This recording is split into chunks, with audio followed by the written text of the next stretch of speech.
नमस्कार, मी प्रवीण मोगल। सर्वप्रथम आपण जे मॉडेल ॲग्रोफॅब कंपनीचं विकत घेतलेलं आहे त्याचं नाव आहे अर्जुन 600 किंवा अर्जुन 400। या दोन्ही मॉडेलचा आता आपण एक इन्फॉर्मेटिव्ह व्हिडिओ आपल्यासाठी बनवतो आहे। मशीन वापरत असताना कोणकोणत्या पॉईंटची आपण काळजी घ्यायची याची ही सगळी चेकलिस्ट तुम्ही व्हिडिओमध्ये बघताय। याच्या पद्धतीने हे सगळे पॉईंट्स आपल्याला या व्हिडिओमध्ये कव्हर करायचे आहेत। हा व्हिडिओ शेवटपर्यंत बघा, व्हिडिओ इन्फॉर्मेटिव्ह आहे। तर जे चेकलिस्ट आहे त्याच्यातला पहिला पॉईंट आपण बघतायत वाईड अँगल ग्रीस पॉईंट। तर आपण जो वाईड अँगल व्हिडिओमध्ये बघतायत याच्या पद्धतीने जे प्लास्टिकचे म्हणजे कव्हरचे ग्रीस पॉईंट आणि मधले जे क्रॉसचे ग्रीस पॉईंट, हे सगळे ग्रीस पॉईंट आपण त्या ठिकाणी कव्हर केले पाहिजे। त्याच्यामध्ये किती ग्रीस पॉईंट आहे ते चेकलिस्टमध्ये आपण या ठिकाणी बघू शकतात। दुसरा आहे ड्रॉबर ग्रीसिंग। आता आपण जर अर्जुन 600 लिटरला जर स्ट्रेट ड्रॉबर घेतला असेल तर त्याला व्हिडिओमध्ये बघू शकता तसा एक ग्रीस पॉईंट आहे। आणि जर आपण त्याला हवा असेल कस्टमायझेबल आपण 3 पॉईंट लिंक ड्रॉबर देखील त्याला देऊ शकतो। त्याच्यामध्ये 4 ग्रीस पॉईंट आपल्याला व्हिडिओमध्ये बघायला भेटू शकतात। हा ग्रीसिंग करणे अत्यंत महत्त्वाचं आहे। पुढचा आहे intermediate shaft greasing. Intermediate shaft हा पंपापासून तर मागील पुलीपर्यंत जो शाफ्ट दिलेला आहे तो याला आपण इंटरमिडिएट शाफ्ट म्हणतो। त्याला ग्रीसिंग करण्यासाठी 2 ग्रीस पॉईंट आहे। व्हिडिओमध्ये आपण बघू शकता ते दोन्ही ग्रीसिंग पॉईंट ग्रीसिंग होणं अतिशय महत्त्वाचं आहे, जेणेकरून आपला येत्या काळामध्ये येणारा मेंटेनन्स आपण टाळू शकतात। त्याच्यानंतर आहे ॲक्सेल ग्रीसिंग। आपण याच्यामध्ये जीप ॲक्सेल किंवा तुमच्या गरजेनुसार वेगळ्या क्वालिटीचे ॲक्सेल देखील त्या ठिकाणी देऊ शकतो। त्याला वारंवार ग्रीसिंग करणं जेणेकरून आपल्या ज्या बेरिंग आहेत त्या प्रॉपर आतमध्ये ग्रीसमध्ये चालल्या तर त्याला मेंटेनन्स येणार नाही। त्यामुळे बेरिंगला ग्रीसिंग करणं ॲक्सेलच्या अतिशय महत्त्वाचा टास्क या ठिकाणी आपण त्या ठिकाणी समजतो। त्याच्यानंतर फिल्टर क्लिनिंग आपण व्हिडिओमध्ये बघू शकतात। आपल्याला जो 160 LPMचा फिल्टर दिलेला आहे त्याचा क्लिनिंग कशी करायची, ती क्लिनिंग करून ओरिंगा वगैरे तपासून त्याला परत रिअसेंबल करणं हे देखील तितकंच महत्त्वाचं आहे। येलो पार्ट जो आहे तो दरवेळी काढत जा, तो फ्लोट वॉल त्याचा जी फ्लो वॉल आपण त्याला म्हणतो तो दरवेळी काढणं आणि मग त्याच्यामध्ये आतमध्ये क्लिनिंग करणं या ठिकाणी महत्त्वाचं आहे। त्याच्यासाठी फिल्टर लॉक टूल आपण तुम्हाला दिलेला आहे, तो देखील आपल्याकडे नेहमी उपस्थित असणं त्या ठिकाणी गरजेचं आहे। त्याच्यानंतर बेल्ट टेन्शन आणि पुली अलाइनमेंट। आपण पंपाला जर डायफ्रॅम पंप घेतला असेल तर त्याला बेल्ट नसतात, पण STP पंपाला जर घेतला असेल तर पुढे 2 बेल्ट असतात आणि व्हिडिओमध्ये बघितल्याप्रमाणे मागे 2 बेल्ट असतात। त्या बेल्टला व्यवस्थित टाईट ठेवणं हे सगळ्यात महत्त्वाचा टास्क आहे। ते टाईट ठेवल्यास पंपाचा डिस्चार्ज चेंज होत नाही आणि सेम टाईम फॅनची हवा काय त्या ठिकाणी बदलत नाही।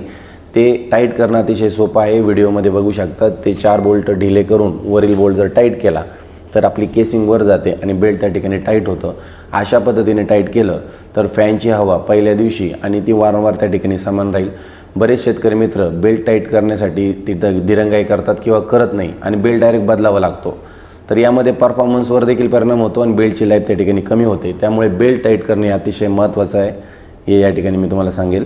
त्याच्यानंतर पंप ऑइल लेवल चेक करणे। आता आपण डायफ्रॅम पंप घ्या किंवा STP पंप घ्या, दोन्हीमध्ये ऑइल लेवल चेक करणं अतिशय महत्त्वाचं आहे। आपण जर STP पंप घेतला असेल तर सीझनमध्ये एकदा त्याचं ऑइल त्या ठिकाणी बदलून घेतलं पाहिजे। बदलण्यासाठी आपण चेकलिस्टमध्ये बघू शकता 20W40 या ऑइल सिरीज आपण त्या ठिकाणी टाकतो। त्याच्यामध्ये किती ml ऑइल आहे हे डिलिव्हरीच्या वेळेस आमच्या टेक्निशियनला तुम्ही विचारून घेतलं पाहिजे आणि तेवढं ऑइल तुम्ही सीझनमध्ये एकदा त्या ठिकाणी बदललं पाहिजे। त्याच्यानंतर आर्बर ऑइल लेवल, जर तुम्ही आर्बर घेतला असेल बेल्ट मॉडेल जर घेतला असेल तर त्याच्यामध्ये मागे आर्बर दिलेला असतो। आर्बरमध्ये बेरिंग असतात आणि त्या बेरिंगमध्ये ल्युब्रिकेशन प्रोव्हाइड करण्यासाठी आपण त्याला ऑइल अरेंजमेंट दिलेली आहे। त्याच्यामध्ये 250 ml ऑइल आपण या ठिकाणी टाकलेलं आहे। तर त्याच्यामध्ये 250 ml 90 नंबरचं ऑइल या ठिकाणी आपण नेहमी टाकतो। तर त्या पद्धतीने जर तुम्हाला लेवल टॉपअप करायचे असेल तर व्हिडिओमध्ये तुम्ही बघू शकतात की तिथे तुम्हाला कशा पद्धतीने ऑइल लेवल टॉपअप करायचे आहे, त्या पद्धतीने तुम्ही टॉपअप करू शकतात। पुढचा जो आहे आपल्या पेडेस्टल ग्रीसिंग। आता आपण पुढे जो पंप आहे जर STP पंप घेतला असेल तर त्याला 2 पेडेस्टल बेरिंग दिलेले आहे। दोन्ही पेडेस्टल बेरिंग आपण ग्रीसिंग केले पाहिजे आणि त्याचमध्ये इंटरमिडिएट शाफ्ट नंतर मागे 2 पेडेस्टल बेरिंग दिलेला आहे, त्या देखील 2 पेडेस्टल बेरिंगला ग्रीसिंग करणं अत्यावश्यक आहे, जेणेकरून आपल्या मेंटेनन्स त्या ठिकाणी टाळता येऊ शकतो। Tyre air pressure. आपण यामध्ये तुम्हाला जे टायर दिले आहे ते रॅडियल टायर दिलेले आहे। त्याच्यामध्ये 30 पॉईंट म्हणजे 30 बारपर्यंतची हवा तुम्ही त्याच्यामध्ये मेंटेन केली पाहिजे। अंडर प्रेशरला चालवल्या तर टायरची लाईफ कमी होऊ शकते, त्यामुळे 30 बारपेक्षा कमी हवा त्या ठिकाणी नसावी हा आमचा या ठिकाणी तुम्हाला सल्ला असेल। आता आपण जे ट्रॅक्टर घेतलेला आहे त्याच्यानुसार आम्ही आमच्या चेकलिस्टमध्ये दिल्याप्रमाणे किती RPM दिलेले आहेत तेवढे RPM तुम्हाला मेंटेन करायचे आहे।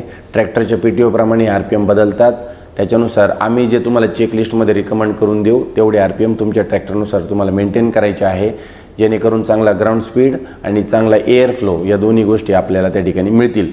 आम्ही दिलेल्या ग्राउंड स्पीड आणि इंजिन RPMमध्ये शक्यतो बदल होऊ देऊ नका, जेणेकरून तुमच्या मशीनचा परफॉर्मन्स तुम्हाला चांगला मिळू शकतो। त्याच्यानंतर बरेच शेतकऱ्यांना सवय आम्ही रिकमेंड करतो की ॲक्सेलरेटर ते हातामध्ये ठेवा, जेणेकरून हातामध्ये ठेवल्यास तुमच्या ट्रॅक्टरची गती आणि RPM आणि मागील एअर फ्लो त्याच्यामध्ये बदल होणार नाही, याची सर्वांनी काळजी घ्यायची आहे। सर्वात महत्त्वाचं, आपण त्याला एका साईडचा ब्रेक मारून टर्न नाही घेतला पाहिजे। एका साईडचा ब्रेक मारल्यास वाईड अँगलला किंवा इतर पार्टला त्या ठिकाणी मेंटेनन्सला सामोरं जावं लागू शकतं। क्लिनिंगसाठी कुठल्याही ॲसिडचा वापर करायचा नाही आहे। बरेच शेतकऱ्यांना सवय असते की ते क्लिनिंग करत असताना त्याच्यामध्ये सायट्रिक किंवा फॉस्फरिक ॲसिडचा वापर करतात, तर त्याची काळजी घ्यायची की क्लिनिंगसाठी ॲसिडचा वापर आपल्याला करायचा नाही आहे। सर्वात महत्त्वाचं म्हणजे पाणी संपल्यानंतर पिटवर इमिजिएट बंद केला पाहिजे। बरेच शेतकरी 2 झाड राहिले 5 झाड राहिले म्हणून पंप चालू ठेवतात, त्या ठिकाणी पंपाला मेंटेनन्स येतो आणि त्या 5-6 झाडांना चांगलं कव्हरेज देखील त्या ठिकाणी होत नाही। त्यामुळे पाणी संपल्या PTO इमिजिएट बंद केला पाहिजे, जेणेकरून पंप ड्राय चालणार नाही। प्रेशर मीटर रिडिंग सेट कशी करायची ते व्हिडिओमध्ये तुम्ही बघू शकतात। तर पहिल्यांदा इंजिन RPM सेट करा आणि इंजिन RPM सेट केल्यानंतर नोझलची संख्या सेट करा। नोझलची संख्या सेट केल्यानंतर 20 बार मॅक्सिमम प्रेशर तुम्ही मीटरमध्ये बघू शकता। त्याच्यापेक्षा जास्त प्रेशर आपल्याला काही हालतीमध्ये ठेवायचं नाही आहे, अदरवाईज पंपाला, पंपाच्या बेल्टला, नोझलच्या डिस्कला मेंटेनन्स येऊ शकतो।